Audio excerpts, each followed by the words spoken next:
Hey everybody, welcome to another episode of There's No Crying in Podcasting. I'm your host, Jonny Blackburn, and alongside me this week is my co-host... Gary Elmore. Nope, not Gary Elmore. My God. That's not Gary Elmore, Nick Alessandro.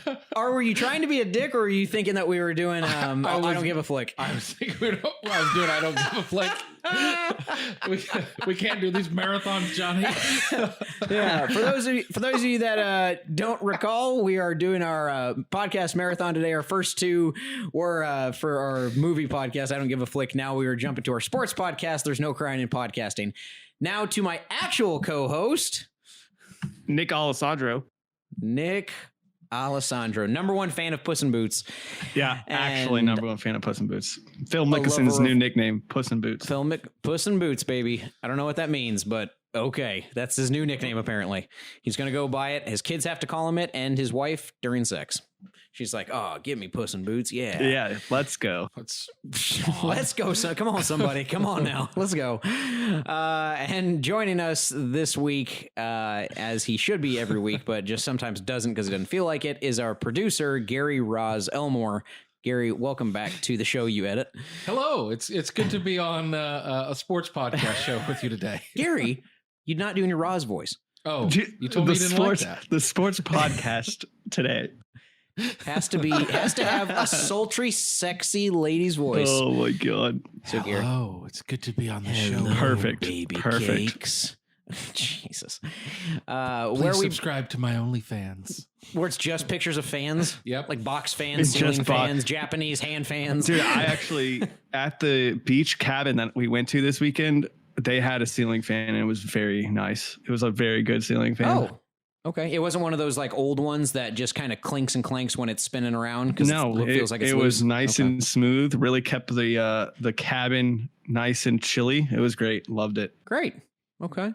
Where'd you guys? Did you guys go to like Galveston or something? Yeah, we went to Corpus, Galveston. My wife and I had a nice weekend. It was good actually. Right. It was. God, it you rained. sound so old. I mean, it rained all weekend. My wife right? and I. What does that even mean? You're older than me. Yeah, Gary, you're the oldest one at this table. True. Nick's the youngest, actually. I'm the By a couple youngest years. one out of everyone. Yeah. Get with it, Gary. Come I on, know you're Gary. forgetting shit in your old age. Get hip You with got the early onset kids. dementia. I don't know but- what show I'm on. My co-host, Gary. Nope, not Gary Elmore. Wrong show. Oh man, where we bring you every week the hot topics in sports and some topics you may not even have thought of were controversial. We kind of go into the depths of the origins of sports, as we're going to do today with our episode on the evolution of golf. So for those of you that have been trying to keep up, the PGA Championships were this weekend. We will get into that whole thing because it just wrapped literally, like an hour ago, Nick? Maybe 30 minutes ago? like an hour ago. Okay. Yeah, So we will great. It was a great weekend for golf. I'm excited. Let's talk about what's hot in the world of sports right now outside of golf, because we want to save for who won for that topic. So Nick, what's going on in baseball? What's going on around the world? So baseball, honestly, sports? same old. Season's moving on. My big thing in the world of sports right now is actually NASCAR. I don't know if you two know this, but Chase Elliott actually just won the NASCAR debut in Austin at the Circuit of Americas today. Did not know that. In the rain? Yeah, so it actually the rain did spoil the end of the race, so they had to shorten it because and it was called, but he was so many laps ahead of everybody else at this point, and he was very he was going to win no matter what, short or not. Chase Elliott did a really good job today, but it was cool, man, to see like them racing NASCAR at the circuit. Like, I don't know, it's different. Right. I mean, it's still obviously it's not the same track that they use for F1. Right. It's a NASCAR track, but it's still just a different experience watching. I mean, I watch F1 when I go there or when it's there. So I think it's cool to see NASCAR make it there as well. Okay. And I was actually going to ask that, was it actually, I thought that track out there was just for F1, but I didn't know that they hosted NASCAR races they as well. changed That's them. cool. Right. They made it up, I mean, it's obviously not the same track. Is it supposed to be as large as like the Indy 500 or something like that? Is it supposed to be as big of a one of the? Is it like on the major circuit? Yeah. No, I mean it's a NASCAR race, right? And so it's important as far as as racing goes for the cup. Their points and stuff. Yeah. Yeah, but I mean, I don't know. I mean, the track was built for F1, so like it was weird, man. Like, because it's not just it seems like there'd be a lot of accidents because they're just used to this large oval, basically. Yeah, is what and they race on. Like, I don't know. It's just it was interesting because it's NASCAR. I don't know. It was great. I enjoyed it actually. Okay. And then Monaco happened as well this week. So the F1 race in Monaco, the streets of Monaco. Really? Okay. Yeah, that happened. Do you know who ended up taking that or? Oh, who was it? I didn't pay attention to it, to be honest. I know that's terrible. I brought it up, but yeah, who cares? I know it's F1, right? Nobody watches F1. That except a lot of people. Yeah, except all those other people. Yeah, but forget those other people. I also don't really watch soccer either, so just it's true. And I was telling us about the Austin FC team, the Verde that came to town last week. So that's something that happened. Woo! They were 2-2. I don't know how they're at right now. I guess I could look, but it doesn't matter because who cares? Yeah, who really cares about MLS? Who really? I think we're gonna from the very narrow grouping of listeners that we have every week. I hope none of them are MLS. Dude, they're just gonna get hate we mail. Might lose them. Yeah. We'll go down from like 10 to 3 from rip that much. Right. So Gary, what is going on in the wide world of the Ocho? ESPN 8 Obscure Sports. In Obscure Sports, we have the sport of gaffel hanging, which is... what the fuck is gaffel hanging? Gaffel hanging is a popular sport in one province in the Netherlands. And the competition is you have to hang on a rake longer than other people. It's suspended on a rake, like a yard rake that you would use to rake up leaves. Yep, and whoever hangs on the longest wins. Are they hanging just with their hands on it, like a jungle gym, like monkey bars or something? The bottom of the rake is at the bottom of the pole, and you put your feet on there, and you just hold onto the pole for as long as you can. What is it suspended over? Is it like 10 feet up in the air or something above water? It's like a foot over the air, but like it's whoever can hold on the longest, basically. What do people with their feet? Research... Like I don't understand. Well, their arms, right? Yeah, I mean you can use your arms and your feet. What does your research tell you? What's like the average hold time, or like what's the best hold time? What do they normally go for? They've got a couple of different ways to do it. One way is you can stand there, but the more traditional of the ways is you take the rake and you either put it in a tree or on this little like kind of swing looking contraption. What? And so at that point you just hold on to the actual stick of the rake and try and keep yourself off the ground, which hold times are usually quite a bit lower on that since I'm sure there's no support then what exactly, you can't really fight gravity after a fashion. So and they call it like a European competition game, but it's really just for that one small province in the Netherlands. Yeah, I mean, not many people want to hang by rakes, I feel like. Probably not. It sounds like some dirty thing that like an Englishman would say walking through the streets of London, like hanging rake, right? Like, hey, just hanging with you've been hanging rake today? Yeah, hanging rake. You just walking around with your dick out, rock out with your cock out, mate. Yep. Hang out with your wang out. In other sport news, the Inuit Games are starting off with the 1 foot high kick. Basically, there is a ball suspended in the air, and you jump up with one leg and you kick the ball with the other leg. And so your right leg has to stay suspended in the same position, like frozen in the same position, and then the free leg is the one that jumps and kicks. Well, like you jump off of, say, your left leg, and then your right leg you bring up to kick the ball that's like hanging in the air. Oh, okay. And then I see. You also have to land with that same leg that you kicked the ball with. Interesting. Yeah. Okay. It's considered by many to be the most challenging of the Inuit sports. What else is inside of the Inuit sports? Do you know what else? Maybe we'll have that on a later episode. Okay, but you're going to keep us in suspense. Yes. I appreciate that. I can't wait to hear. And then I want to know more about this. And then finally, we come around to Colorado with their pack burro racing. So a burro is a donkey. Sure. And what you do is you load up the donkey with equipment and then you run alongside it for the length of the track. And the longest one they have is a 29-mile race from elevation of 13,000 feet and then on down the canyon. Okay. Yeah, it's a lot of fun. Okay. It may not even be a race. It may be more of a kind of like a. I feel like walk. as a donkey. Wait, so you run beside it? Yeah, Or or you in front walk? of it, like you've got like a harness, like a rope or something, a Do leash. you pull the donkey or you just walk right next to it? It depends on how fast you're going and how cooperative the donkey's being. I mean, why wouldn't you just But- ride it, right? Like, you can't ride it. That Why? ruins the whole concept. Oh, that of the ruins race. that ruins Yeah. the Inuit games. Oh, it's not Inuit. I'm sorry. No, That's this is the- Colorado. This is I Colorado. don't, The I don't Colorado understand, games. right? Like, aren't donkeys meant to be ridden? Like, why are we walking next to it? Well, Yeah. these are being used for packs, so you can put like Yeah, I guess I've clothes seen and travelers food. do that. Yeah. So movies. that's one of the exciting things out of Colorado this week.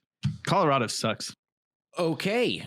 Well, they're making a lot of money after that legalizing weed, so it must not be doing super horrible. They actually have what they consider the triple crown of the race because there's What? like 3 different races that are like you Oh got the my 29-mile one that's the long one, then Okay. there's like a 22-mile one, and then like a 12-mile one. Do you get So to if switch you wanna- donkeys? Yeah, do you swap donkeys out? well, they're not at the like same- tires? Well, they're not at the same time. So I mean, like it's like what are the horse racing? There's in the triple Kentucky crown. Derby is what you're thinking Kentucky of, like Derby, all those. the Something open. yeah, I don't know obscure sports like horse racing, but Yeah, that's super obscure compared to shoe flipping and rake hanging or whatever the hell it is. Yeah. But yeah, so it's a Rake lot of fun. If you're grappling. ever in Colorado, go check it out. Okay. I proposed to Gary the other day that we create a game called like Two Truths and a Lie, where he gives us 2 obscure sports that are real, and then he makes one up, and then we have to guess that's a which one great is idea. false. Next episode. Next episode, yeah, we talked about it, and we're like, I next don't time. know if I could find a sport that's not already made. I mean, there's some ridiculous sports. I mean, could you just just make- literally made up one. I swear, like the freaking rake one, that's not real. Like, all 3 of those are real sports. Okay, check it out this week, guys. You see in the comments and below, you'll see the hyperlink attached to all of these sports. Gaffle hanging. Gaffle hanging. So Okay. dumb. One word. Gaffle hanging. Hang in, just in, no ing, no hanging, no ing. It's hanging. It's Okay. HANGEN because it's I see. Dutch. Yeah. Dutch, gotcha. Okay. All right. Well, that actually sounds more interesting than what's going on in the actual wide world of sports. But let's jump into it. Before we get into the evolution of golf and what's been going on with the PGA Championships, we're going to jump into the NBA playoffs, which just started yesterday for us, Saturday the 22nd. They went ahead and started up, unless you're counting the play-in tournament. So one big surprise, actually, the Golden State Warriors, who were looking primed to get in as the 8th seed to face the Utah Jazz here today, were lost actually to Ja Morant and the Memphis Grizzlies the other night in a closely contested game. I only got to see bits and pieces of it, but I am a little shocked, and I feel kind of cheated almost, because I didn't feel that this early on the play-in tournament would play out like March Madness, where if somebody was hot, they just come in and they beat the team that rightfully should have been there. I hate the I play-in don't- tournament. I don't like it either, honestly. Did I you see understand that he wants to bring it back? Yeah, Adam Silver talked Yeah, about bringing Silver it back. came out. Yeah. He's like, I want it back. I made it very clear. I want to make sure, regular season games count. So I want Yeah. it back. And they want a mid-season tournament now. Like, that's something Yeah, that I came saw out that today. too. Yeah, I'm like, why are all these tournaments happening? The NBA is a giant round robin of 82 games. All these teams get to play each other multiple times throughout the season. At minimum, they'll play twice on each other's home court. So I don't see what the point. I mean, there's no ranking system. It's not college sports, so there's no rankings. You don't get a higher don't get it. seeding for anything. I don't understand. It doesn't make any sense to me. Well, I and I mean, understand the they're trying to make Warriors some money got back. robbed, man. They did get robbed. Like, I completely agree. They should have been in the Warriors playoffs. Utah would have been great. It would have. People don't realize that the Warriors set up, even without Klay Thompson right now, with the way Steph Curry is playing at an MVP level again at the age of 32, they have a shot. They have a puncher's chance of going in there with Draymond Green locking down the middle and running the point, and Andrew Wiggins and Kelly Yeah, I was just Oubre about to say, playing Andrew well. Wiggins, man, he was 18 points a game this year, and Close to, yeah. he 16 played years ago. he played 71 games. I'm pretty sure. Yeah, for the first time in a while. Yeah, I think he was really good actually this year. He was very, very good. This is a team. If you look at if you look at the efficiency of a Utah team, they are an efficient squad. They don't turn the ball over a ton. They're a pass first offense. They've got good playmakers in Bogdanovich and Donovan Mitchell. Obviously, Mike Conley didn't come on this year. They just Mitchell's injured. Was the all-star and Mitchell is injured, right? And so, he's playing with the injury though, right? No, he's not playing today. But he's just out for the one game though. I mean, who knows, right? Like, it's a hamstring, right? Or no, ankle. It's an ankle injury. So this is the thing. Would the Grizzlies have beaten the Warriors in a 7-game series? No, I don't think so. No, I could agree. No way. Think so Steph Curry there's too much firepower on that team, and they have. I think the Warriors might have been able to beat the Lakers in a 7-game series. Like, I don't know about that. That would have been the Lakers didn't look good today. Fully healthy run. They didn't. But the Suns have had a while to rest, and people have to remember that Chris Paul is tired of not having a fucking championship. He's tired of not he's never been to the NBA finals. He just got to his first conference finals a couple years ago with Houston, where they almost upset the Warriors. They would have if he didn't get injured. Yeah, they would have. They went up, they were up 3-2. And I wouldn't even call that an upset. They were a better team until Paul went out. Yeah, I would have thought so as well. And he's so hungry, and he's been yearning for this opportunity to join the likes of his brethren, of his best friends like Dwayne Wade and LeBron and stuff, and being up there. Because if you look at it, we talked about Chris Paul as one of our top 5 point guards of all time last week. And if you look at his resume, he's got a lot of the accolades with the exception of an appearance in the finals or an NBA championship. And I think that's really going to hurt him from being up in the upper echelon with John Stockton. Yeah, but it's not his fault. It's not his fault. And you're right. I totally agree. But I think that's why he's just so unlucky, man. Like, honestly, he is. He's got to be cursed by some kind of gypsy or something, man. Like, he's so unlucky. Absolutely, man. It's nuts to think that a player of his caliber at the age of he's 35, 36 at this point. Yeah. That he hasn't made it that far, and he's still playing at an all NBA level. Oh, 100. He could have been MVP this year. Look what he did with the Suns. The Suns were this team until he came, and his leadership and his, court vision and everything he did. Mm-hmm. Yeah. Yeah, it opens it up for a young star that's already budding in Devin Booker to just go out and start lighting it up. It allows the fact that DeAndre Ayton now has a pick and roll partner who can actually pick and roll with him, makes him a force inside at like 18 and 12 a game, and he's going to start coming up. It just so happened that Mikal Bridges finally started to make some noise this year too, and gives them that true prototypical 3-and-D wing. Yeah. So the Suns they're a good team. They're coached well by is it Alvin Gentry? Not Alvin Gentry's coaching them. Darn it, I forgot who's coaching them. Anyways, I'll look it up later. But they're a balanced team. They've got a deeper bench than you think. Adding Jay Crowder with his experience in Boston and the championship season they had in Miami last year, or going to the championship, they have the veteran leadership they didn't have in years past. People were talking about, remember when Chris Paul was traded last year from the Thunder, everyone was like, whatever, he had a good season out in Oklahoma City. We'll see what he does. Yeah, we'll see what happens. Look what he did with a young OKC roster. I was like, there's more talent, and they're even younger, untapped potential in Phoenix. He's going to bring that out. It doesn't even matter who the damn coach is. And he did. Mm-hmm. I mean, they honestly, talking about the playoffs, I think they're going to beat the Lakers. And honestly, it's possible. It's possible. I think I think game 1 was a bit of a fluke. Devin Booker went off for 34, I think. And not that he can't do that on a nightly basis, but the Lakers are a very good perimeter defensive basketball team. And I think they just had a few, because here's the thing, LeBron and AD have not played for the majority of the second half of the season. So they are just starting to get their legs beneath them played again. Terrible today. Yeah, terrible. And he did, and he played awful, and I don't know if Ayton was guarding him the majority of the night or he and Crowder were switching off. But if you can isolate one of the key players and then force Dennis Schroeder and LeBron to be the main playmakers, that severely limits your ability to be able to score.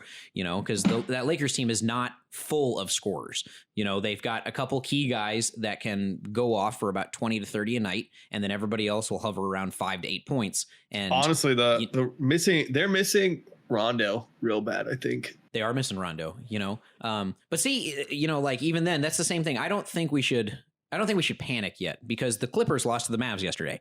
Yeah, but that doesn't surprise me either. Clippers suck, dude. They choke. They're choke right. artists. But my point is they picked Rondo up, and like playoff Rondo is supposed to make the difference. Remember, that's yeah, the but whole like it's not even that. around. Like that team is just honestly.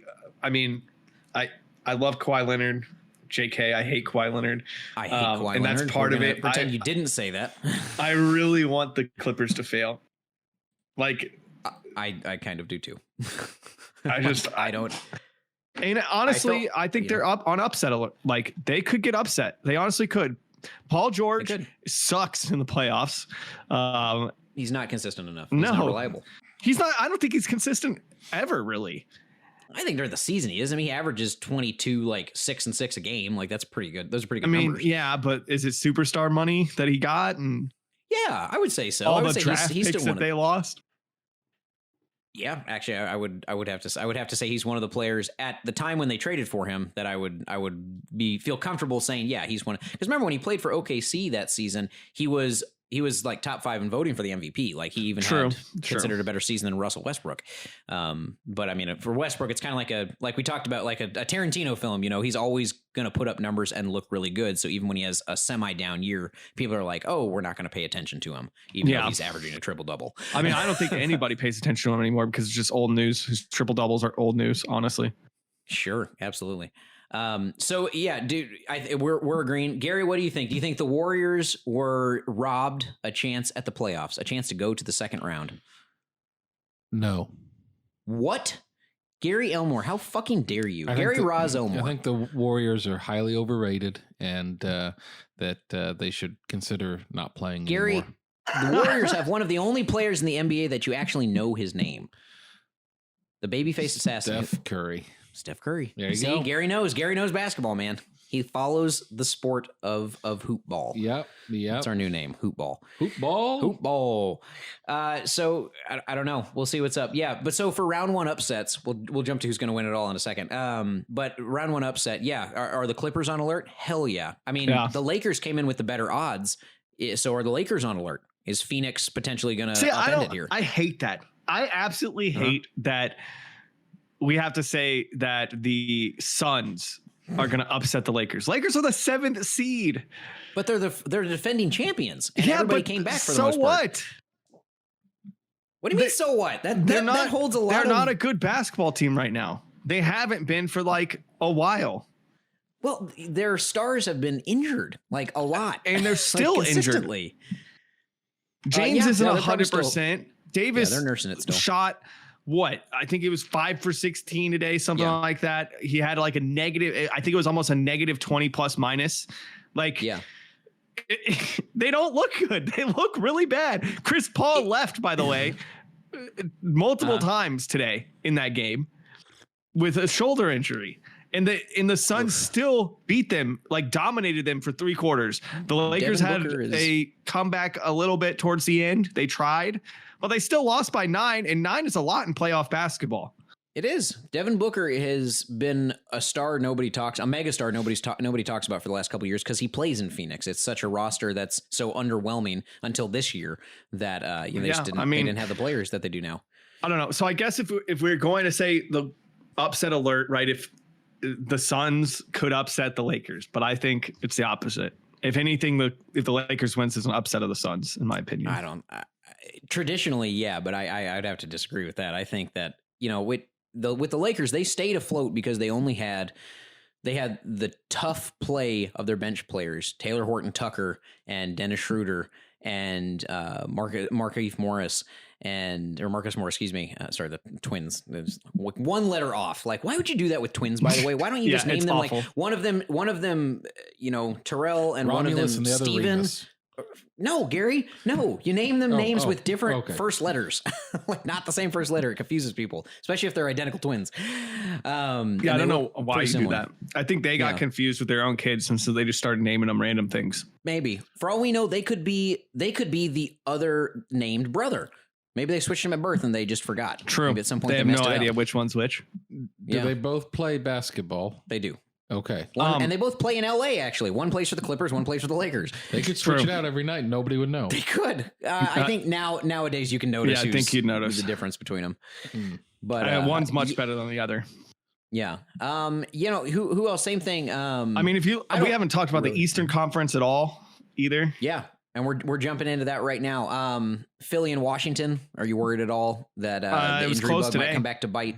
It was close today. People, it's all about if your stars can go off for a couple games, because we've seen these upsets. We saw Golden State when Baron Davis was leading the way and Steven Jackson was playing, and they beat the number 1 ranked Mavericks. That was back in 2008, I think 2007, something like that. Like a year after the Mavs went to the finals. I don't know if that's the upset.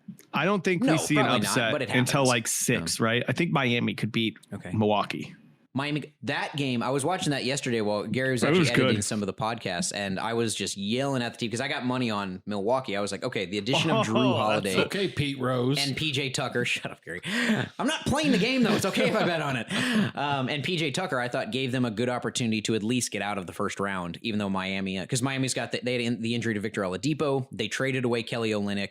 Jay Crowder's not there anymore. Andre Iguodala is gone. He's still around, but he's a shell of his former self. I just didn't think they had the firepower, and they just found a way to stay in it yesterday. They were Duncan Robinson and Tyler Hero are just such dead eye long range snipers from deep. Dude, Duncan Robinson went off yesterday. He did, man. It's like 7 of 12 or something. Yeah, he went off. Yeah. Is that an upset that could happen? Absolutely, for sure. I mean, we all know that the Milwaukee offense can get stagnant, and they have a difficult time if, like, Antetokounmpo, he got hurt yesterday, and then his free throw percentage was horrible. He was like 6 of 13. And not good. I know, Gary, it's not good. I remember you talking about that yesterday. I was talking about that yesterday. And then Chris Middleton, luckily, stepped up and helped them hit the game winner. Game winner, but like still and Giannis has been terrible in the postseason. He underwhelms. It's like LeBron choking earlier in his career, like in the first championship against Dallas with Miami. There's only so much he could do against the Spurs when he was like 22. But it's the same. Like a lot of the greats at the beginning, they do struggle, sometimes. I guess Jordan didn't really, but he had no help either. So that's kind of a different story. I think both LeBron and Giannis have more talented casts than he did in the 80s. So we'll see. Yeah, that could very well be one. I don't really see much with Boston and Brooklyn. Yeah, no way. Boston is a shell of a team. No Jaylen Brown. Without Jaylen Brown, they would have had a shot, but at this point, Kemba Walker's so inconsistent this year. Tatum can't go off for 50 every night. No, Tatum's so good too. I feel bad for him. Yeah. Yeah. It's funny because on paper, the Celtics look like they should be a very complete basketball team. They look, Brad Stevens has done wonders. They've been to the conference finals like 3 out of the last 4 years. So he's a good coach. Dude, he's on the hot seat. I think he's gone after this year, honestly. Maybe, but he'll find another job quickly. He had. Definitely. I'm not saying he's a bad coach, but he's definitely in the hot seat. Yeah, he might be. Yeah, he might be because they have a lot of money invested in that roster. There are certainly a lot of upsets. This is an interesting year because the teams that you thought should be at the top in the Western Conference, at least, are not. Your top 3 seeds are Utah, Phoenix, and a Denver team without Jamal Murray, who's out for the remainder of the year. Denver's in trouble. They might be, unless, I don't know, if Michael Porter steps up or Aaron Gordon starts going off for like 30 a game, but that's probably not going to happen. I mean, but did you see what they did? Like what against the Blazers? Yeah, what the Blazers did though? They just kind of let them play. Jokic do what he wanted. Yeah, they just let him play.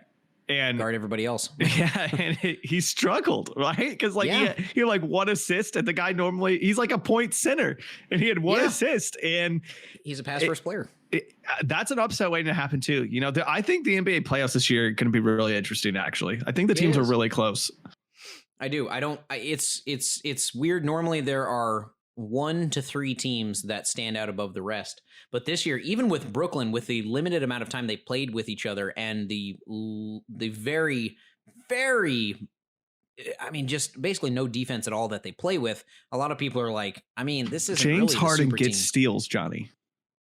It's stat stuffers, dude. It's stat stuffers. I mean, I feel the same way about He's not a Westbrook and his defender. damn rebounds, but he still gets steals. It doesn't matter. He's not a good defender. You know, he might be able to if he tried, but between him and Kyrie, like that backcourt, anybody's going to be able to go James off for 40 on him a Harden night. had 4 steals yesterday and a block. Like Stat stuffers. Man is insane on defense in the playoffs. Harden. No. Defense. Look at the score. Look at his opponent their scoring defense is percentage. nothing. It's crazy. But that goes to that, you know, Philly, it's the same thing. It's like, okay, well, you have Embiid and then Simmons, who can do a lot, and then a bunch of shooters, Tobias Harris, who's very underrated. But they're not a team that blows you away. You know, who's the third? I'm sorry, I'm forgetting the third. Milwaukee, same thing. Outside of Giannis, Chris Middleton has consistently just ghosted everybody in the playoffs. Drew Holiday doesn't have enough experience out there. He's been in the playoffs like twice. Well, the East is absolutely crazy. I mean, East is crazy. The Nets are going to beat Boston, but everything else is a question mark for me. Like, honestly, the 76ers could very easily lose to Westbrook if he gets hot and Beal gets hot at the same time. They could lose. Milwaukee could easily lose to Miami. And then you have the Knicks playing the Hawks, and that game is really close right now going into the third as we speak, but they're also very close teams. Like, I don't know. It's very interesting.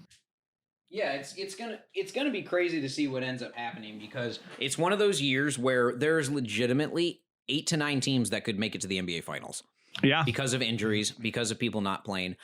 Would I be surprised, honest to God, if we saw a matchup between? Fuck, man! If we saw a matchup between Grizzlies, not the Grizzlies, I don't think they're ready yet. They'll get there. There's no way. I'm calling them. Grizzlies are going this year. Oh, I mean, hey, man, you called the guy that won the PGA Championship today. True. So we'll get to that here in a second. Crazier things have happened. That's true. So I wouldn't be surprised if we saw a Phoenix and Miami Heat NBA Finals. Honestly, I really wouldn't. It wouldn't shock me. You know, it is. Well, who is your pick year for the finals?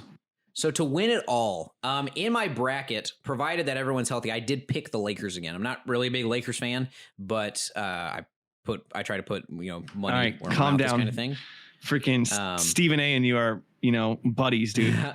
I did pick the obvious in my first bracket. I picked the Lakers to go up against the Nets, but I don't even know if that'll happen. My upset one that I picked, and this was provided that everybody stayed healthy. I did pick the Bucks to get to the championship, and I picked them to end up losing out to the Suns. So I like Chris Paul. I feel like he's just, if he can stay healthy, that's the thing. If this injury he had today that he sustained, if that's going to linger and keep him out through the playoffs, there's no chance. He's the leader of that team. Booker can only do so much. Without him, I think Ayton's game falls apart a little bit because he's still pretty green. He's raw. He's still 21 years old, 20. And I don't think they have enough scoring outside of those three to really warrant a trip that deep with so many teams that are just so equal. And honestly, would I be surprised if the Blazers came out of the West? No, I wouldn't. I would not, because Dame Lillard is first team All NBA, so best good. scoring point guard in the league. Yeah, for a reason. Carmelo's playing well. Carmelo is playing well. You got CJ McCollum playing well. Joseph Nurkic has played the majority of this season, which is something they've had problems with in the past. So they've had a consistent center presence all year. It's a deep squad, and there's just a lot of stuff up in the air. Who do you think is going to win? So on my realistic bracket, right, the one that I'm like, okay, this is probably what's going to happen if I had to bet. Mm-hmm. I have the Nets winning against the Suns, actually. Okay. Okay. My upset bracket, I actually have the Mavericks winning it because I think the Mavericks one more score, I'd agree with you. Are a very good team. I really do. Are a good team. And I think they're going to beat LA. I really do. And after that, I think both LA teams are out first round. Yeah. You think so? I think the Lakers are going to lose to the Suns. I think the Clippers are going to lose to the Mavs. And because of that, that means the Clippers, I think they play, who'd they play? They would play the winner of Nuggets Portland, right? Or no, they'd play the winner of Utah Memphis. Right. And so, I mean, but I think the Clippers can beat Utah pretty easily.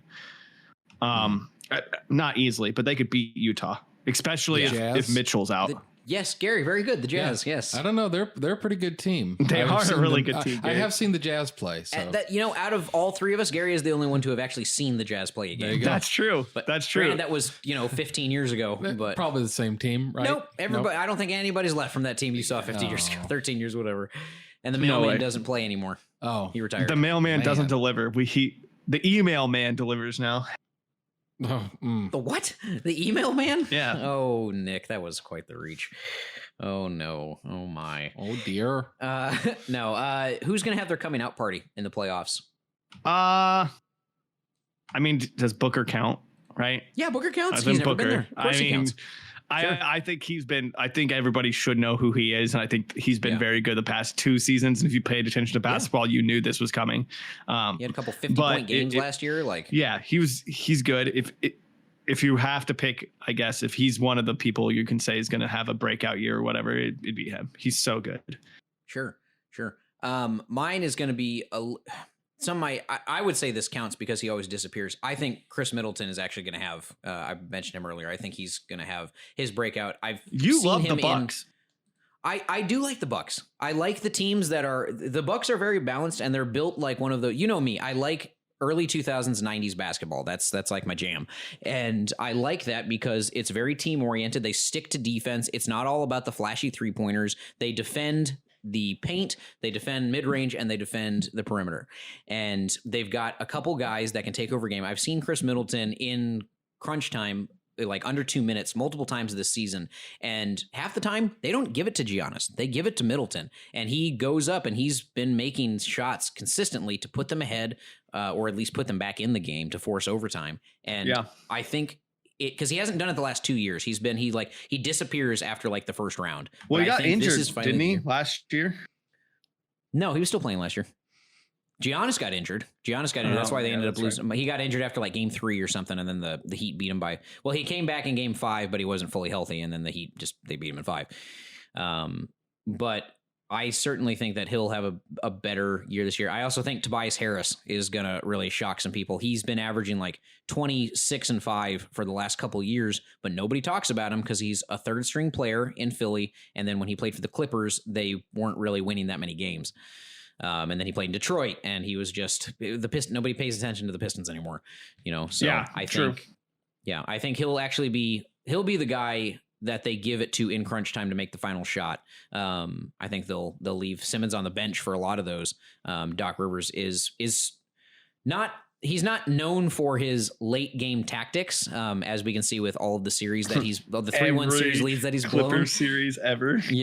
Yeah, or even exactly every Clipper series. Gary knows what I'm talking about. Oh yeah. Got to clip that hair. Yeah, clip that hair. Come on, Doc. Come on, Doc Rivers. Not Doc Brown. I was just saying that. Jinx, you owe me a Coke. Anyways, so we'll see, man. It's even though we hate the play-in tournament, it is an exciting playoff series. It's an exciting playoffs as a whole. Because it would be better with the Warriors. It would be better with the Warriors. They would have a chance to upset. That would be a potential 8-1 upset, honestly. Because they've got the firepower to go off for a couple games. When you've got that one superstar against a team that is solid as a whole, but not extraordinary in one area, then your major player is injured. Yeah, there's certainly an opportunity. But I think they'll pull it out against the Grizzlies and falter in the second round. But we shall see. Let's move on to our main topic of the evening. We will get into the evolution of golf here in a second, but let's start with the excitement that happened this weekend with the PGA Championships. Nick, I will let you give us an update, unless you want to defer to Gary. It's up to you guys. I don't care. I honestly don't want to do the update because Gary is some kind of fucking genius, and I feel like he deserves to talk about this because. Okay. We'll let Gary give it because we need an update of the whole weekend, like what exactly happened, what went down, who shot well on what day, that kind of stuff. Yeah, I mean, we can let Gary do it. Honestly, he deserves it. He gets a victory this week as far as golf goes. So all right, our Gary Roz Elmore in your sexiest, sultriest voice, give us the PGA Championships 2021 instant replay, play-by-play, whatever. Well, thank you. The PGA Championship this year in 2021 was played at the Ocean Course.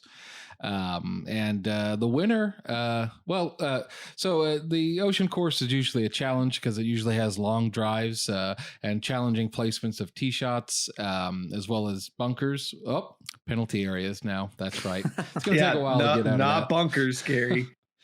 Come on, Gary. And then water hazards. Oh, penalty areas. Penalty areas. And which creates challenge, as well as it being usually pretty windy out there, which can affect play in pretty powerful ways. The winner this year was none other than Phil Mickelson, out of left field, one might even say.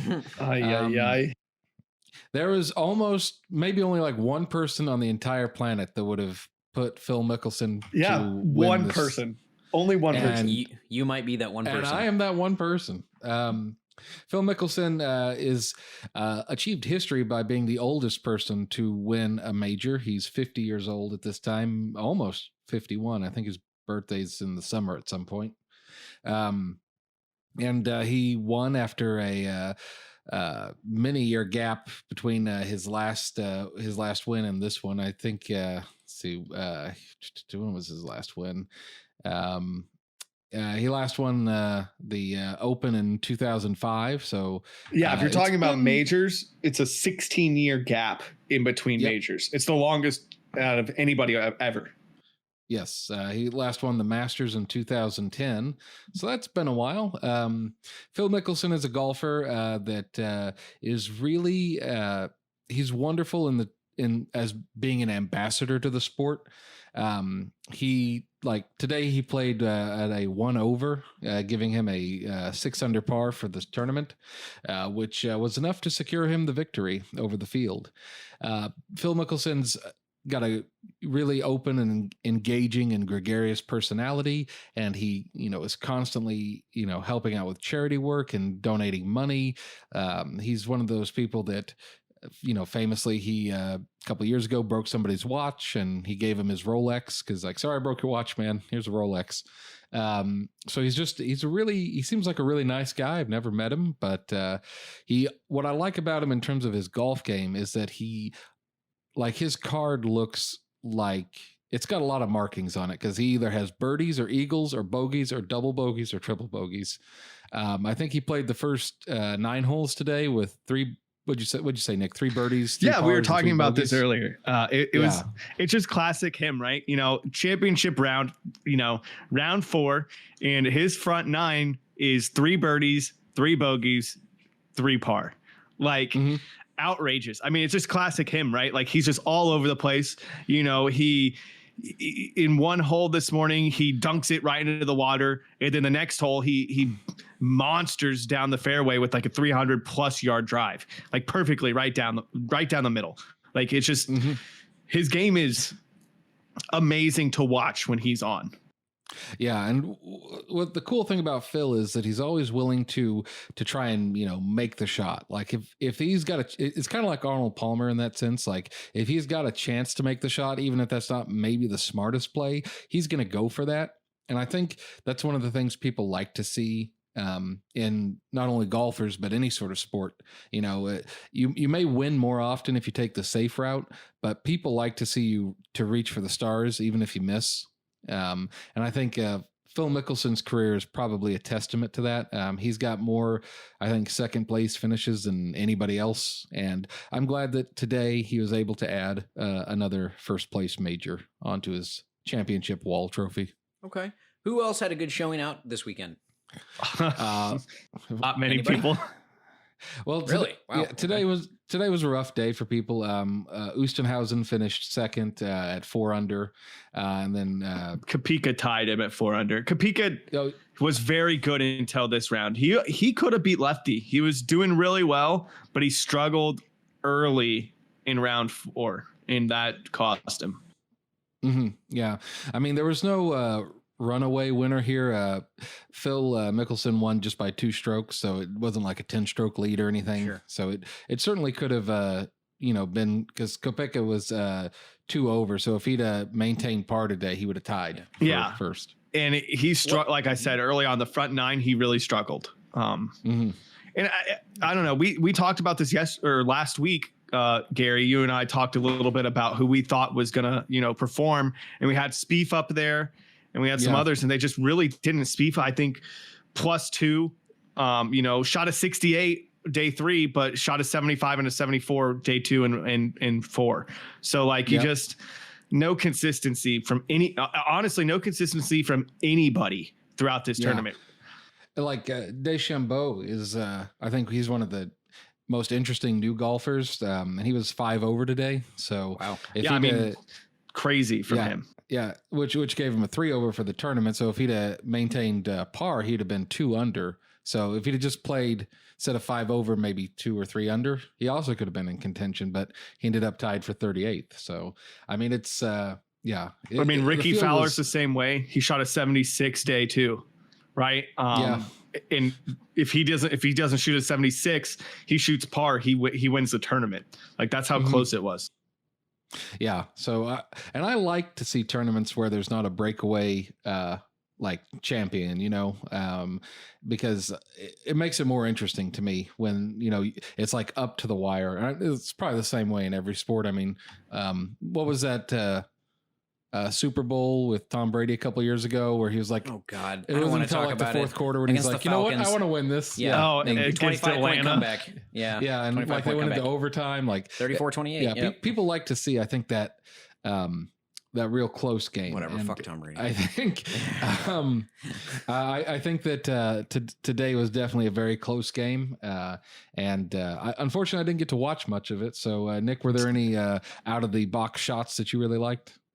Not so much today. I mean, Mickelson outdrove Koepka, I always say his name wrong. Today he had a 366 yard drive on 16 today.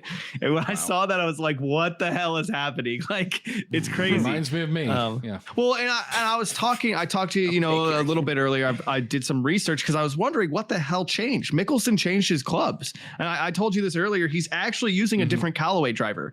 He was using a Callaway Maverick driver.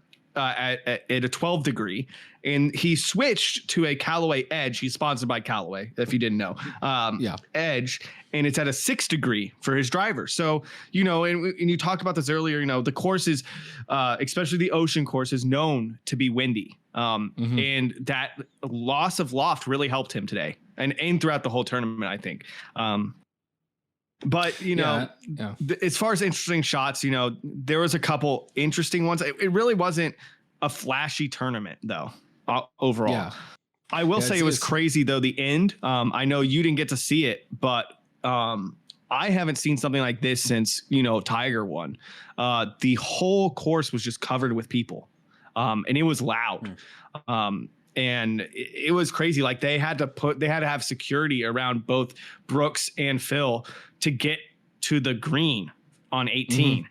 And I hadn't seen, obviously because of COVID, we don't have crowds, but it was not like a normal golf event today.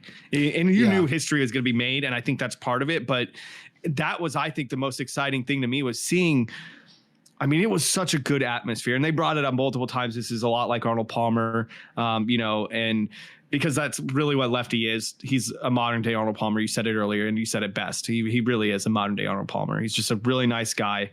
Everybody loves him, and it was great to see that, and to see the fans watching him make history was awesome. That's I think the best shot of the day. Yeah, and I because Phil Mickelson has just been such a wonderful proponent of golf, and spreading positivity about the game and trying to help people out. I was more than even seeing good golf. It was nice to see that Phil get another major for that, because he's just. He seems like such a nice guy. He could be like a giant asshole. I don't know. He could be, but I don't think so. There's no way. If he is, then he has really done a good job to hide that. But yeah, I was really happy when I found out that he'd. It's crazy. Today. You called it. You really should have put some money down on that, man. Like nobody believed me. $20 probably would have won. You would have been a millionaire.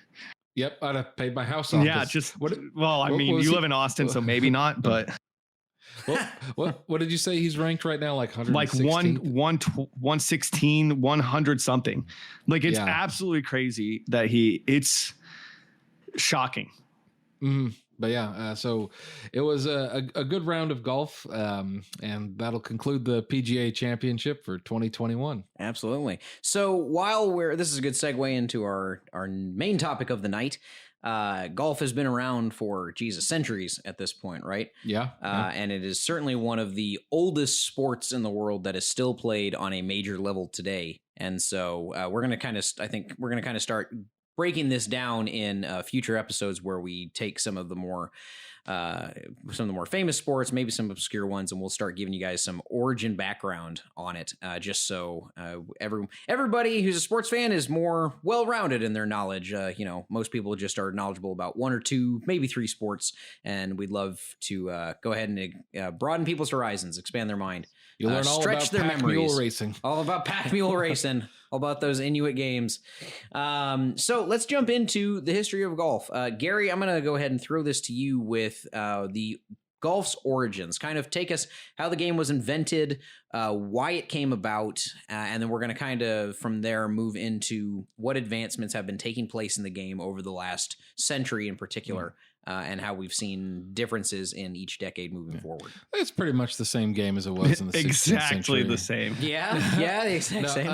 Well, the game started off in Scotland, of course, is where the historic origins of it are, and many people trace it back to the old royal course at St Andrews, which is in Scotland, of course.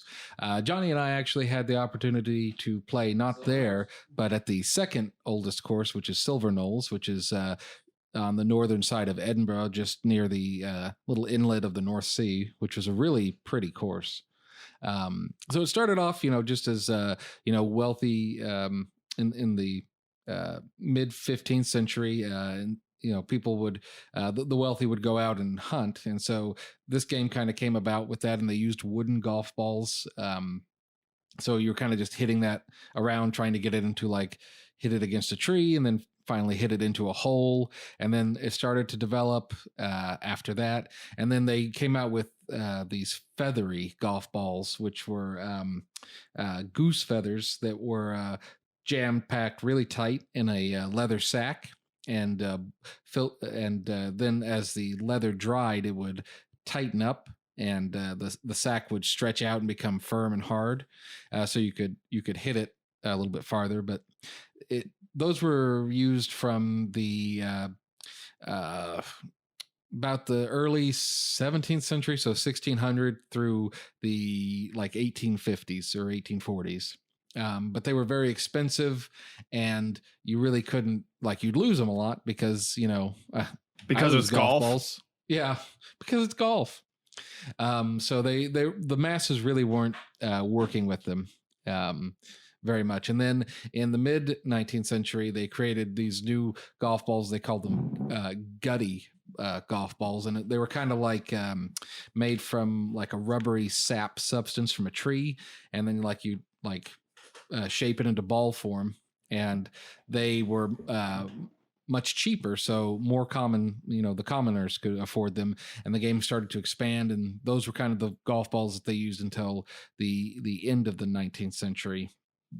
And then at that point, you started to see the rubber core golf balls, which is much more like we have today. So they have a harder exterior shell, and then rubber on the inside, which allows it to compress and expand, and you get much further distance. And then from there, they started adding dimples to help with flight control of the ball and distance. And they continue to upgrade, how the core is shaped, what it's made out of, the material, but it's still the same basic shape as it has been for the last 115 years. Now, the clubs have also evolved. When I was young, I had an old set of clubs that had wooden heads on them. Yeah, that's crazy, because the wooden head clubs hasn't been around for a long time. I think we got metal woods were the 80s. So the woods had to be before that. Right. Yeah.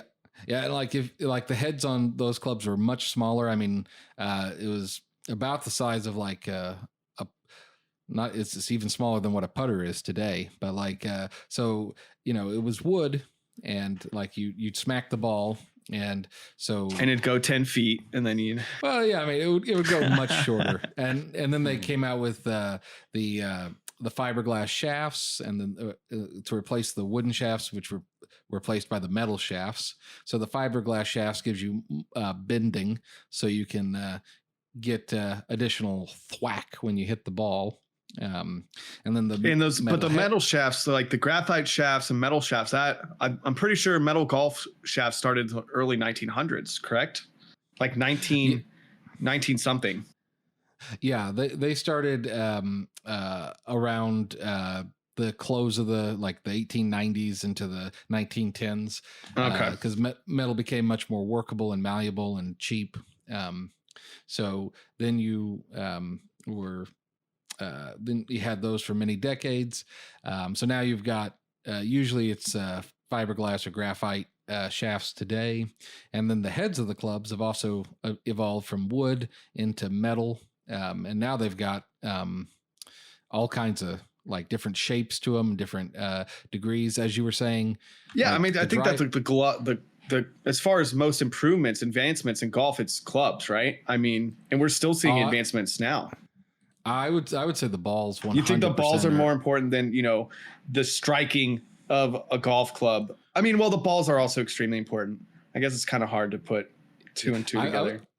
I would, and I don't have an answer for that, but just I would say the golf ball is way more important, because you're going to hit the ball with a club, and it would be going a little bit faster with a newer club and have a little bit more bounce and such, but it's how that ball absorbs that energy and uses it. Yeah, it's really, really the key. So like, you've seen the driving distances increase. Like, so in 1980, the person with the longest average drive was Dan Pohl, and he was driving 273 yards. Wow.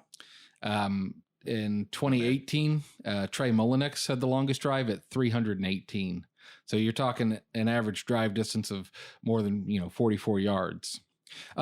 Good point of note, though. Between 1991 and 2002, John Daly held the longest drive for all the years except for one. John Daly is amazing. John Daly in a bundle is ridiculous, man. I was sending, Gary brings up John Daly because one of our good friends, Michael, loves John Daly. And I sent them pictures this weekend of John Daly at the PGA Championship, and the man looks like Santa Claus. Like, he's got a giant white beard, a huge beer belly. And in one of the pictures, he's warming up. He's got a cigarette in his mouth as he's hitting.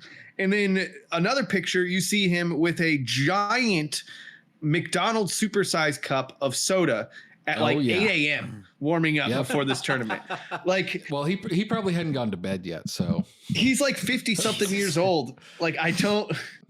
And how well did he do in the tournament? Just out of curiosity, what place did he end up getting? Daly, I don't know if he even made the cut, honestly. I don't think he made the cut. Okay, I wonder why. Yeah, but like he is a great. He did a whole. That's, you talk about interesting shots. John Daly did everything I just talked about. Warmed up with a cigarette in his mouth, drank a giant thing of soda, and then holed out from a bunker on his first shot hole of the tournament.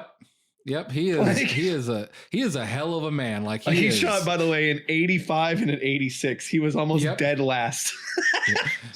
You taste of America. Shot a 171. He was dead last. People who got disqualified were shot better than him. That's fine, it happens. But Come on, Daly. He's a character. He also, I think he said he lost something like $55 million in Las Vegas over the course of his career, like gambling it away. Like, yeah, he's got a problem. Well, yeah. Speaking of our next episode, but yeah, you ain't cheating, you ain't trying, I suppose. But yeah, so every year, the average length of the longest driver and even the field increases, because as new developments and technologies come about, things get better. Also, really what another thing has been helping is the the development of like looking at swing paths and trying to maximize the amount of force you get from the effort you can provide. So people are swinging the club better, and people are also have the ability to practice more because there's just so much more money involved in the game of golf. So if you look at the growth of the purses for all of the golf games, right? So in 1980, there were 45 events for the PGA with a total purse of 13 million, right? And if you look at 2019, there were 46 events with a total purse of 343 million. So yeah, I mean, today, the championship today, the purse was 12 million. Yeah, $12 million, which was more than all of the tournaments combined until 1980. So that kind of leads into another question I had earlier, but this is a good segue. Do you guys feel that media and endorsements, like the advertising budget, obviously has become much larger over the last 40 years than it was in the early days of the PGA? Do you guys think that, do you think that's a good thing? Do you think that now that we have all of these endorsements and the purse is going to be larger, and a lot of these golfers, they don't have to be car salesmen or insurance salesmen or own a hardware store or something? Yeah, because Arnold Palmer, his main source of income for most of his career was as an insurance salesman. Yeah, he sold insurance. Yeah, and well, you could thank Tiger for that, honestly. Yeah, Tiger, because let's see, in was 97 Tiger's first year? Yeah. So in 96, the total value of the purses was 66 million. By 2000, that had increased to 163 million. Oof. Yeah, and that's all Tiger Woods. Yeah, that's all Tiger Woods. Does it detract from the game at all to have like the Under Armour or the Nike logos or any of the logos that any of their endorsing companies provide? Kind of like in NASCAR, they have all the endorsements on the car. In the NBA, they're now doing that with like. But they don't do that in golf, really. Like, yeah, they have they have like their logos on their golf polos, but it's not like you're gonna like you have a hat, right? You have a glove, you have your clubs in your golf bag. But it's not like they're plastering like Goodyear on the back of their shirts or anything. Like golf is still a classy sport. Like it's still like it's a gentleman's game still. Like right. And as long as they kind of keep that knowledge and that mentality of let's not have like Wonder Bread plastered on Phil's chest or something, or Nintendo across his sunglasses. Okay, I think that will help that, and I think that it's good in a lot of ways because it gives more exposure to the game of golf, and so people can more people can be invited into play and to do that. I think that it is you have noticed a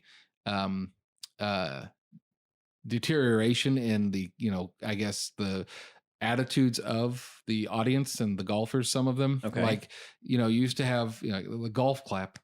That's a no. They're screaming today. It was screaming it was screaming on the 18th. Yeah, and I saw a Bud Light come out of nowhere. Like it was great. Yeah, no, that's terrible. That's great. Actually, I love it, Gary. I think that keep loving it, Nick. It makes Gary mad. Should continue to be like should have it be the gentleman's sport. I like that they keep the golfers gentlemanly, right, and womanly. They keep them. They look good, right? There's no plaster of ads or anything like that, right? But I like that the crowds are getting into it. Like I like that now. Like I think it's fun to see that. So maybe all of this was started by, if you think about it, might have all been started by. Well, I was going to say Happy Gilmore. No, it's Tiger Woods. Just kidding. Well, you know how like they made the Gary's basically Shooter McGavin essentially. Yeah. And you're Happy Gilmore. And I'm happy. He was just like, I'm 100%. There's beach balls everywhere. Are you fucking kidding me? I mean, have you played golf with Gary and I? That's literally what happened. So like tons of times. That's exactly. Yeah. You and I always fucking, you're trying to like throw the ball as long as you can. And you throw your shoulder out or why are you throwing a golf ball? That's like you throw your back out doing the Happy Gilmore, baseball. Like, I'm telling you, I used to have a baseball bat in my golf set. Like I'm sure you did. I don't blame you. I mean, I don't do live in not Houston. believe you. I do not believe you at all. So do you think that the degree of difficulty that the majority of players play with nowadays is higher than it was 50 years ago? And I'm going to explain why my question is, I'm going to preface it with this. 50 years ago, these other players could only practice X amount of hours each day because they had other day jobs to be able to support their families. Nowadays, their sole job is golf. You know, it's like in the Olympics and stuff. They're endorsed by the IOC, or they're endorsed by the PGA, and they have whole teams of people that are like doctors and advisors and swing coaches. You know, it's the same thing. It's like, have people evolved so much in like football and basketball to the point where just humans in general have evolved? Like, that's a stupid argument. No, we haven't. Not in 100 fucking years. There's just no way. But the amount of medical advancements we have and the training advancements we have in technology and science and medicine, the fact that we can now spend all day, every day training and just training for our sport, I think that increases the degree of difficulty. So do you guys feel that is true for golf? What do you mean? So when you say degree of difficulty, what do you mean? Like how good the people are? Had Arnold Palmer and Jack Nicklaus had the advancements that we have in golf today, would they have been better golfers? Yes. Yeah. Okay. I don't think that's my question. Yeah. That's not even debatable because they played with freaking two piece. They didn't even have 2-piece balls during some of their career, I feel like. Yeah. Right? Like because they couldn't train all day. You said they didn't have a balanced putter. Yeah. And they'd have to drive to the event, and like who was it that would, like, he had to take his family to like the events, and he was like, if I don't win this event, I don't have enough money to get to the next one, so I better win it. Okay. They'd be so much better. Yeah. So I mean, like, in terms of the equipment, and then the degree of like skill level and the amount of time they can train, ability and training time, golf, is with, I think, every other sport, has just gotten so much more precise and measured over the last 50 years. And I mean, we're calculating everything nowadays with data and analytics that we didn't have access to. Well, it's not just that decades ago, and that also helps as well. It's not only that; it definitely helps. Well, rangefinders, they're allowing rangefinders now on the tournament. Like, okay, for those that don't know, what is a rangefinder? For those that don't know, well, it's a device that literally gives you the range. So like it's like a little scope, and you look through it, and it gives you a little dot, and a laser goes out and tells you I gotcha. how far the the hole is from your ball. So I mean, that's a huch advantage. You don't have to eye test it anymore. Like you could just be like, oh, that's 150 yards. I'll go ahead and pull out this club. Like, or this is a huge, it's 200 yards away and the wind's coming at me, so I might have to pull out, the 3-wood. Yeah. Instead of does that advantage not deteriorate the integrity of the game a little bit? Because it used to be back in the old days before this rangefinder you're talking about, they would have to just go based off pure instinct, and now they don't. They have this technology that assists them. Do you guys think it hurts the game? Would you say that instant replay hurts football? To an extent, yes. There's two sides to look at it, which is why they didn't implement instant replay fully until even this year. They're still not doing it on everything. Yeah. Football, it's been around a while. Basketball and baseball were the two that took a while to get on. NHL is still getting on. I think it helps the game, honestly. You think it helps the game? Okay. Well, here's the thing. I think it's different with instant replay and like a rangefinder, because that's like you're going back in time and like reviewing it to see what happened, and that makes sense. This, well, I mean, like the rangefinder stuff, like it's definitely an advantage that most people that they don't have. But I think anything that makes golf, I'm going to say easier, but also harder, right? Because it's easier for the normal everyday person if you use the rangefinder and you want to mimic what you see on TV or the sport, right? Like, and so if the PGA is using rangefinders, now it's open to anybody, I feel like, right? Like most people wouldn't use them because there's like, oh, the pros don't use them. Like you should learn this way. But now the pros are using them. And so it's better for the everyday golfer to use a rangefinder. Now, the pros, I don't think it's going to change that much, honestly. And even if it does, all it does is make it harder and the competition better, because now people are going to know what club they need, and that's just going to make everybody better, which is good for the sport either way. Yeah, I don't think the rangefinders are really going to make that much of a difference, because when you play on a professional tour, they have the course marked out very precisely everywhere. Oh, okay. So you know what the slope of the green is before you get there. So it doesn't really hinder the integrity of the sport at all. No, I mean, because I mean, you'll see them like pull out the little books from their back pockets and they'll look at it and it'll say like, at this point here, you are exactly this 125 yards or, et cetera. Yeah. And it may be like, a couple of yards off depending on where you landed, but like, you know, I don't think it's going to destroy the integrity of the game. I personally like the idea of not having rangefinders, because I think that's part of the game to me, is figuring out how far out you are. Okay. And I mean, if I'm being honest, it really doesn't matter if I'm 30 yards off how far I'm guessing. I mean, does that really matter to me? No. Okay. Yeah. Okay. So I mean, I feel the same way. Like people said hybrids, right? When hybrids first started becoming a big thing, like they were taking away from the iron and metal game, or your fairway wood game. And I feel like hybrids are a great, you know, golf club to have now.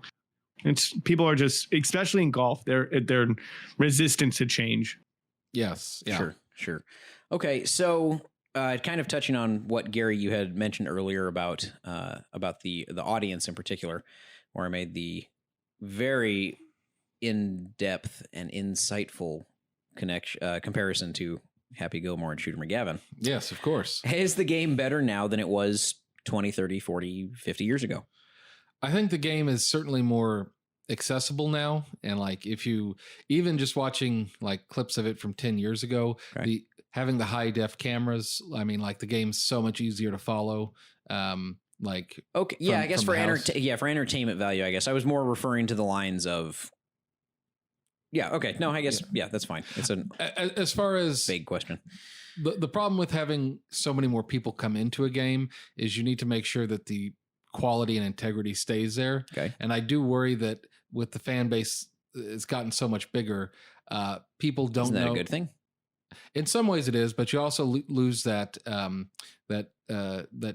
the veritas of like, you know, you need to be quiet and respectful when people are playing golf. Okay. I know Nick enjoys the loud crowds. Love it. But you should be quiet and not making a lot of noise, because even though the person you're watching may have just, you know, sunk their birdie putt, there may be somebody on the tee box next to you that's trying to hit, and you start screaming, it's going to screw up their shot. And, you know, it's just not a polite thing to do. And I think that if we're going to continue to have golf be a successful and a positive influence for sport, and the greatest of all sports, really, we need to make sure we are continuing to encourage positive attributes in both the players and the fans. Like, but that is positive. People that's excitement. They're getting into it. Excitement. That's the excitement. That's passion, and passion. It's passion, exactly. Interest. That's why Tiger Woods changed the game. Was he brought it? He made it a sport, man. Like that. Yeah. What he did was, it was exciting. It was fun to watch. He had an energy level. It wasn't a 60-year-old white person's game anymore. It was a young gun game of hitting the ball as hard as you can and sinking putts left and right and screaming. And when you get pissed off, you're kicking the dirt and, you know, getting pissed. Like, and those are all bad things. Yes. No, it's great. That means you got a passion. You got an energy. You want to. No, you need to contain your passions, just like you do in life, because golf teaches you everything you need to know about life. And, you know, when you're going to have bad shots, you're going to be humble when you play golf, even if you're the best golfer in the world. You're going to have difficult shots. And when you fuck up that difficult shot, you're going to scream about it and get pissed. And then the next time you hit it, it's going to be much better, because that passion makes you get better.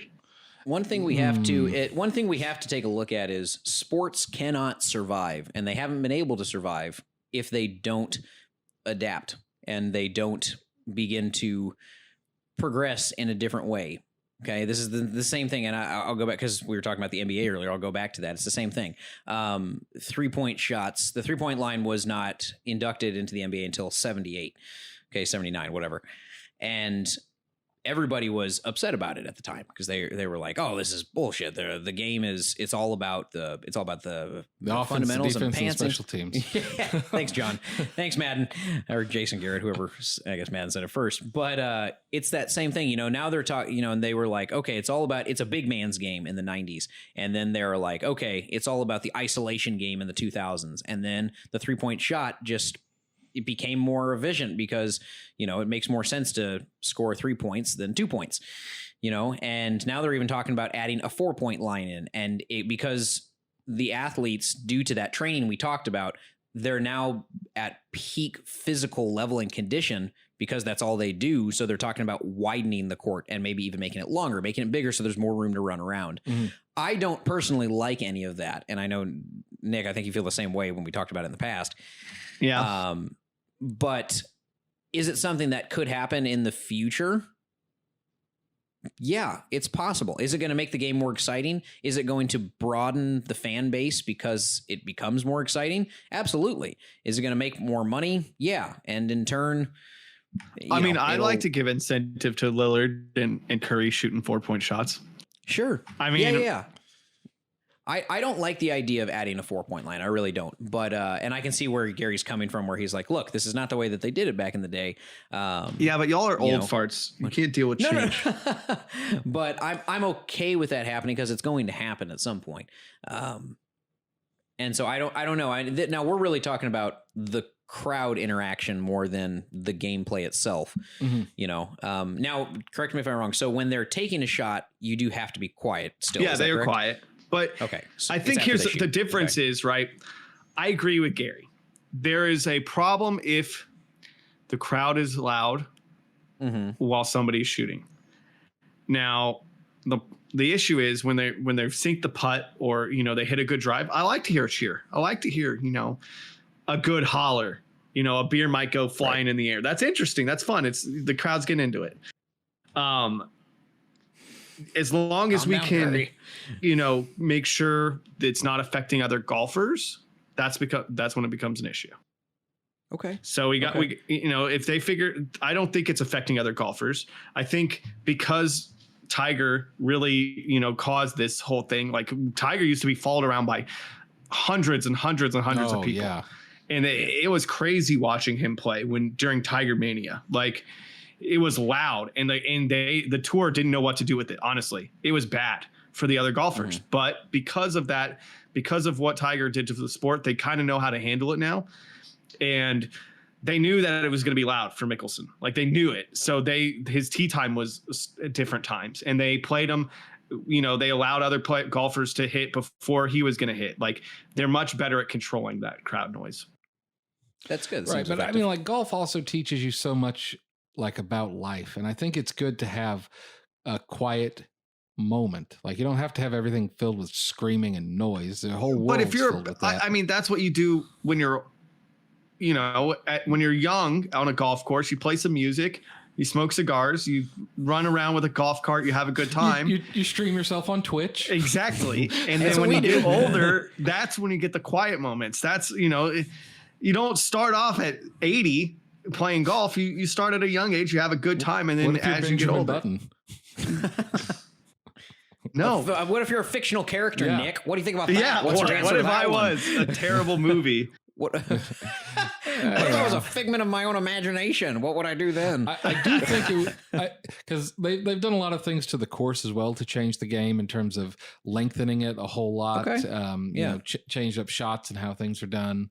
I do think it would be interesting if, like, once a year they would get all, like, the top golfers together and they could play around, and they'd use clubs that are just, like, from 1900. That'd be interesting. And, like, all the equipment from 1900. I feel like they'd break them.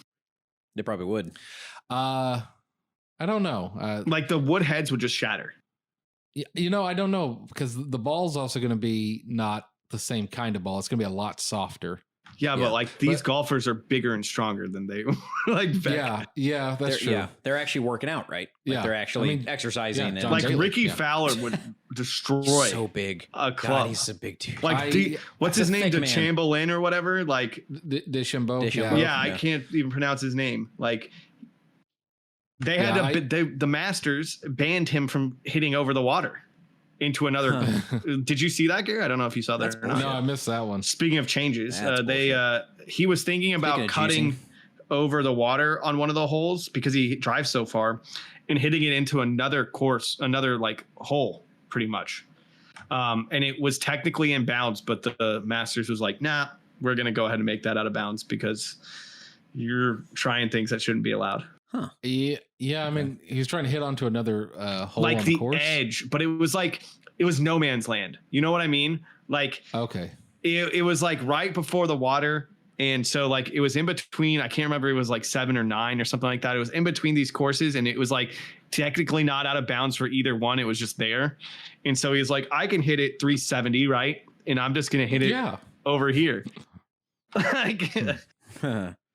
I feel like that's a great idea, but I feel like they would just destroy those clubs. Possibly, but I also think that'd be really interesting because then you could actually have a solid measure for what is the increase in performance from the human aspect of it, because there's so much of that is increase in equipment, and the humans have also gotten better. So it'd be interesting to try and make that comparison a little bit more precise, and it'd be fun to watch people be like, Ricky Fowler taking his driver out and like smacking the ball and be like, all right, I drove it 215. Yeah. Woo. I did it. Very short. Yep. So outside of the evolution of the sport itself, let's talk about golfers in general. What makes a successful golfer? What makes them amazing? Not successful with winning the hearts of people, and passion certainly helps, but what are the exact characteristics and even like the physical traits that you look for, like if you look for a certain position in fucking, football, if you look for a quarterback, you want someone ideally who's between like 6'1" and 6'3". They got a cannon for an arm. They're probably about 230 pounds, and they've got legs like a jackrabbit, like that's what you look for when you look for a quarterback. Offensive lineman is 6'6", 300 pounds, and they've got to be a low center of gravity, good feet, they've got to be nimble enough to be able to get around. So for a golfer, what do you look for typically? I know it's changed over the last couple decades, of course, but now that they become more fine-tuned athletes. Yeah. I mean, like you don't even need, like, of course, somebody who works out and is, healthy and thin and tall. And yeah, but has long arms. that's anybody can do that. I'm looking for specifics on like almost not like a, like if you have the epitome of like this is the perfect engineer. Golfer, like height, weight, everything like that. What do you look for? What do you look for? Probably anywhere between 5'10" to max 6'2", 6'3". Okay. And because I think the tallest golfer right now is it Chris Wood? He's 6'6". Might be DeChambeau. He's pretty tall. So DeChambeau, he doesn't win a lot of majors, I would assume, right? He's very good he smacks the crap out of the ball when he drives it, and then I'm assuming his mid-range and putting game is weaker than the competition. So he's great for one aspect of it, but you got to have... I think he's he's not terrible. Well, sure. I mean, he's on the PGA Tour, so he's not terrible, but compared to his competition, where's he at? He's only 6'1", by the way. Oh, yeah. Okay. Well... But he seems like a thick guy, he's strong. Built, he's burly. He's a very muscular man. He's a burly guy, yeah. Yeah. But like really for golf, the most important thing is the mental of it. It's mental fortitude. Well, okay. Yeah, because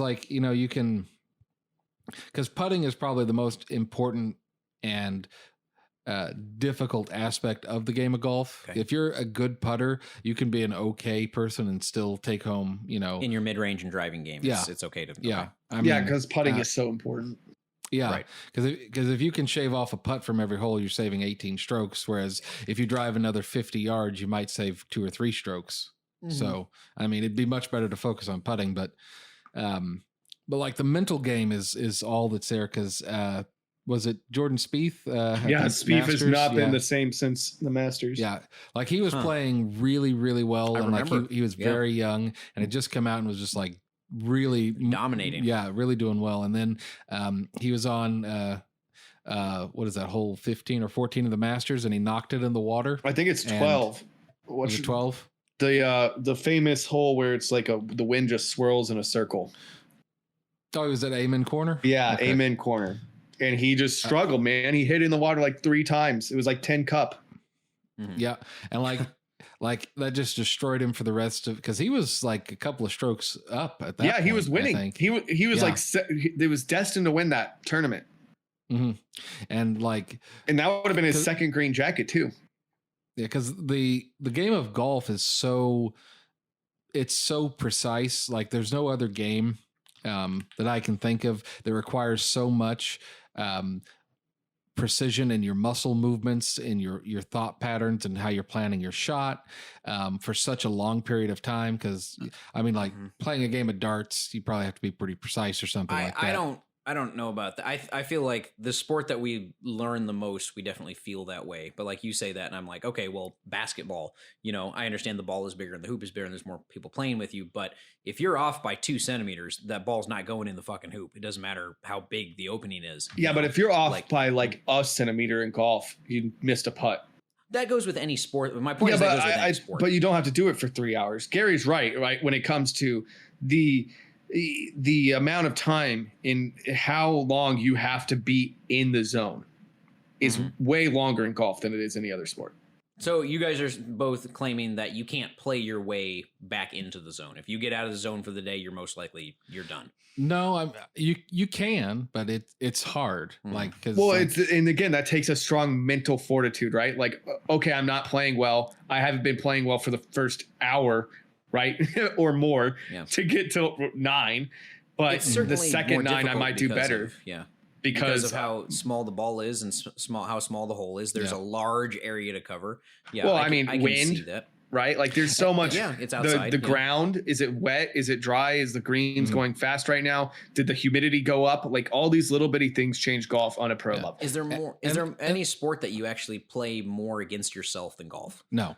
It seems like it's really golf is because I mean, like, I played basketball, I played football, none professionally, but like you screw up in one of those sports, you're like, damn it, or something. But like golf, it just rags on your soul, especially if there's nothing that like, you're like, well, I don't even know what I did wrong and it didn't go right. It's just it's overcoming that feeling and getting back to a good place mentally and really spiritually when you get down to it, that to play the game well, that is just, completely a different set of skills than you need for any other game. So that's why you can have somebody who looks like John Daly, back in the 90s, and he would still win majors. Yeah.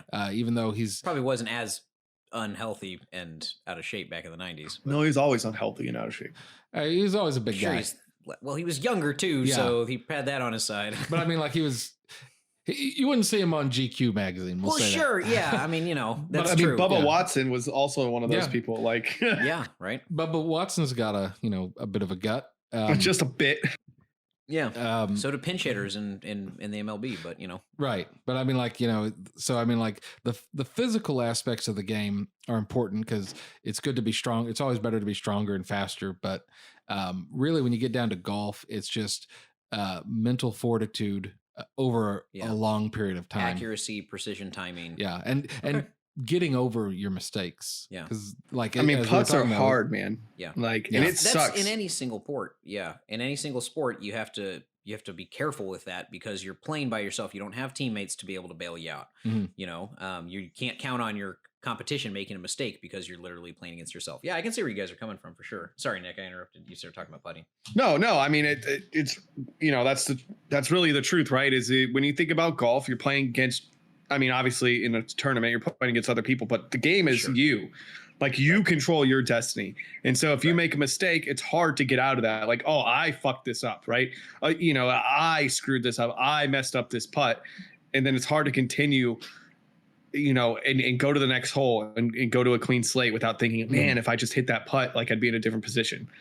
Yeah, because there's almost never anything else to blame but yourself wholly. And I think maybe that's what it is. Because like if you're playing like basketball and you pass it and you do a bad pass, you maybe put off some of it like, oh, they didn't catch it right. Or, but like when you're golfing, like it's just you out there hitting it. And the conditions may be bad. Like it may be windy, but like really truthfully, that, that's it. It's all you. People can come from the other side and say, when you're playing with like in a team sport, you have to worry about where your teammates' heads are at or where your competition's head is at. Right. And there's a lot of moving pieces that you can't control. At least in golf, you can control your destiny almost entirely by yourself, with the exception of the natural elements. No, and that I think is the challenge because it's all on you. Like, you play well or you play bad, but it's all you. Yeah. You have no teammates to worry about, The only maybe one of the only, if not the only sport, one of the only sports where you truly can blame yourself fully. Yeah. You can't blame anybody else, like the referees or like your teammates or because you call penalties on yourself in this game. Right. So, I mean, like, and I think that's one of the challenges of golf, which I think is a good challenge because it teaches you a lot about life. Yeah. So before we're running out of time here, I do want to get to you guys really quick. Top 5 greatest golfers of all time. Your Mount Rushmore +1, as we like to call it on I Don't Give a Flick. So I'm gonna add that onto this podcast too. Mount Rushmore +1. Nick, let's start with you. Who would be your top 5 golfers of all time? Rank them. So no particular mine's order, actually going to change. Okay. Because of today. All right. So, I would have before today put Tom Watson as my 5th. Okay. But because of what Lefty did and because of what Phil Mickelson did today, he's my 5th on the list on my top 5. Wow. Okay. Great man, great golfer. We talked about him a lot today. I'm not going to continue on, but definitely Mount Rushmore now. Okay. Then, it gets tricky here because you think about like Sam Snead, Arnold Palmer, Tiger Woods, and Jack Nicklaus. Like they're close, right? I think I'd go Snead, Palmer, Nicklaus, Tiger. I mean, Gary knows Tiger's number 1. He changed the game of golf in a way that no other player ever in history did. If he didn't have some of the injuries he did, he would have well passed any records of anybody. He's got the most PGA Tour wins, I think. He might be tied. Second in majors, I think Tiger Woods is the epitome of the best golfer ever. Okay. Gary, how about you? Well, I'm not sure I can 100% agree with Nick's list there. Wait, that's the good thing about having an opinion. You don't have to. I think for number 5, I've got to put Bobby Jones. He was a player from like the 20s and 30s. Okay. And he's forever ago. He's a long time ago. He also has, I believe he had an 78% win rate. So wow. Like he wasn't a full-time golfer and he was mainly an amateur, but nobody was really, right? Yeah, back then. But like he was one of the first. He's the most far back person that I know, golfer that I'm aware of. Sure. So he was like sort of the first person that really started increasing this popularity of the sport. And then number 4, I think probably, I don't know. I do like Sam Snead a lot. I might have to go with Sam Snead over Gary Player. Really? That one surprises me. You talk about Gary Player all the time. Gary Player is really great, and I like Gary Player. Sam Snead came around after Bobby Jones, but like he was kind of in the Arnold Palmer era, like the 50s. I don't think he even went into the 60s, but he had a whole bunch of PGA Tour wins. And like he's a really popular and prolific golfer. Okay. So I'd probably put him as 4. And then number 3 would be Arnold Palmer. He's, the ambassador of golf. Like when you think of somebody you want to be like, you think about Arnie in the 1950s. Well, that's more about but as a player, he would be your 3rd. Like talent and skill level alone is really what I'm asking about. Okay, yeah. Really. Arnold Palmer would always take the shot. And I respect that about a sportsman. And he created a great drink. Don't forget that. Yes, hell yeah. Number 2 would be Tiger Woods for me. Tiger Woods. Wow, it's higher than I thought you were going to put him. Yeah. Well, Tiger Woods is an excellent player.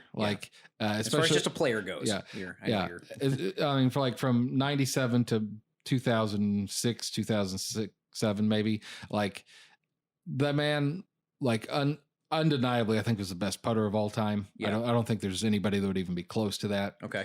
And he had excellent wood control, like drives. Like he increased the popularity of the game a lot because of that. And he's just he is a phenomenal golfer, of course. And then number one would be, of course, the Golden Bear, Jack Nicklaus himself. He's the guy that whenever you see the PGA logo, that's his outline on it. He's the most winningest person, and he's definitely the greatest golfer the of all most time. majors, not the most wins. Okay. Uh-oh, Gary. Those are fighting words. Yep. I mean, it's crazy. Gary and I have had this argument so many damn times, but You probably honestly, have. it's crazy that you don't put Tiger number one. Absolutely nuts. Only player to win 4 consecutive majors. Like, lowest scoring average in PGA Tour history. It shot a 67 overall in 2000. Like, for his average. Like, Well, that's crazy. As we discussed, the equipment had gotten a lot better, and they had not yet Tiger-proofed any of the courses. So he was playing on courses Exactly. that were They almost had to change the course because of this man. Yeah. Well, I mean, they also changed it because of the evolution of the clubs and the length. So Yeah, but I mean, it's not club and length proofing. They call it Tiger proofing for a reason. they call it Tiger proof because he was the most famous golfer when they did it, and it sounds cooler than like lengthening the course to avoid lengthening the issues. course proofing. Yeah. Tiger proofing. That sounds cool. It's difficult. It is, and I will say I can attest to this. It is difficult to compare players from different generations because the game is different. It goes for any sport ever. It goes from NASCAR to soccer to football, basketball, baseball, fucking table tennis. I'm sure it doesn't matter. Horseback riding, you could. But I probably mean, do. if you put You could Tiger probably in do his horseback prime riding. with the same clubs as Nicklaus in his prime with the same clubs, Woods would still win. No. His putting is just so much better. We talked about how putting is Nicklaus's the iron key. play was way better. And if you gave him the same fucking clubs, Gary, you did state earlier in this podcast how putting is the difference in a game. 18 strokes, even if you can take one off. putting is a great difference in the game. So does it really matter if his iron work is better? Nicklaus, aside from actually just playing the game, he also was excellent in the strategy of the game and being able to overcome that mental block. Tiger Woods definitely gets a weak score on the mental part of the game. Towards the end of his career, right? I would say yes. Didn't you just say that he had a good 10, 11 years where he was just no one could touch him? 10, 11 years, he was totally dominant. And it almost seemed like the rest of the field was and he's still been decent in that time. Like, he's had a lot of hiccups, obviously, but he's won a couple Tiger majors Woods since then, right? Destroyed himself. Like, his swing was so aggressive and so hard on the body. He literally destroyed himself. Right. Okay. Yeah. All right. Well, fair enough, gentlemen. Put your comments down below. Who you think's the number one? Always a rousing debate between Roz and number one fan of Puss in Boots. So, guys, unfortunately, that is all the time we have for tonight's episode. Join us for our next episode entitled "If You Ain't Cheating, You Ain't Trying," talking about the biggest cheaters in the history of the wide world of sports and seeing where we think they should be in Hall of Fame discussions and things of that nature. Gary, thanks again for joining us. Hopefully you'll be back again and we can find another sport you're as knowledgeable on about as you are with golf, and we can have another rousing debate. For all of us here at There's No Crying in Podcasting, I'm Jonny. I'm Nick. We'll see you next week. Thanks for tuning in.